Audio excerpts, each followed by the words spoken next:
Misunderstanding? What do you mean? About the incident. Well, yeah, I just think what they did was wrong, and I'm not going to drop it. What was the original disorder about? I mean, the original.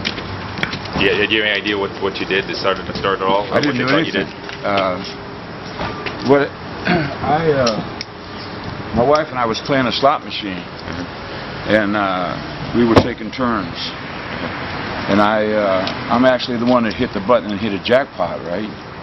And they were taking a while to come and get us to pay us whatever. My wife had one of them cards in the machine, and I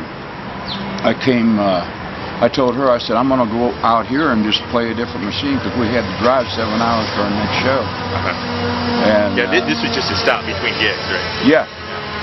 And so they came in and they wrote the jackpot up off of her card, and then they came and told her, said, well, the cameraman said that the man's the one that hit the jackpot. And she said, well, I would have told you that if you asked me. And they said, well, we have to pay him. And she says, well, he's hard of hearing, so, you know, if you're going to talk to him, walk around so he can see you. And the lady walked up behind me and screamed at me and said, you're the one. And I went, I'm the one what? She said, you're the one that hit the jackpot. And I went, okay. So I handed her my driver's license, which is a Tennessee driver's license. She says, I need a picture ID. I said, I don't have a picture ID. I have a driver's license. That's what I have right there. And so she says, well, I got to go get another piece of paper. And I go, why is that, man? She says, you don't have a Social Security number. And I stood up and went like this. I said, my Social Security number's on my driver's license. And this probably 24-year-old security guard came up and said, sit down, boy. I said, boy, do I look like a boy to you, man? I said, how big are men where you come from, mister?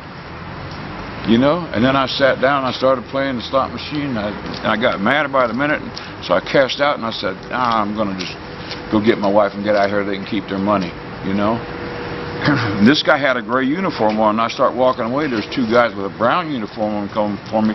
One of them goes like that, and I didn't think anything about it. I mean, I'm a celebrity. I have people going like that to me all the time, you know? Yeah. And as soon as I walked by them, they jumped me from behind, knocked me down, beat me up, handcuffed me behind, took me by my hair and drugged me through the casino, chained me up in a bench downstairs and detained me for, you know, till I had to cancel 3 shows. And they knocked my back out of place. I got to walk with a cane. I got to sit down when I perform, and I just think it's wrong. So it all starts with them thinking you're. They just thought I was some long-haired hippie. Giving them attitude about something or other. Yeah. They just thought I was a long-haired hippie they could beat up and take advantage of. Yeah. Then they found out they wasn't. And like we've got a videotape of the whole thing, and we've also got where you can hear on the videotape the 2 police officers saying to each other when they took my hearing aids and put them on the table, and they thought I couldn't hear them at all, but I can hear a little bit, you know. And they said, we're going to have to get our stories together. I'm going to say I told him to stop, and he didn't stop. And you can hear it right on the video. You can hear it right on the thing, you know. So, I don't know. So you didn't have the cane before all this? No, never.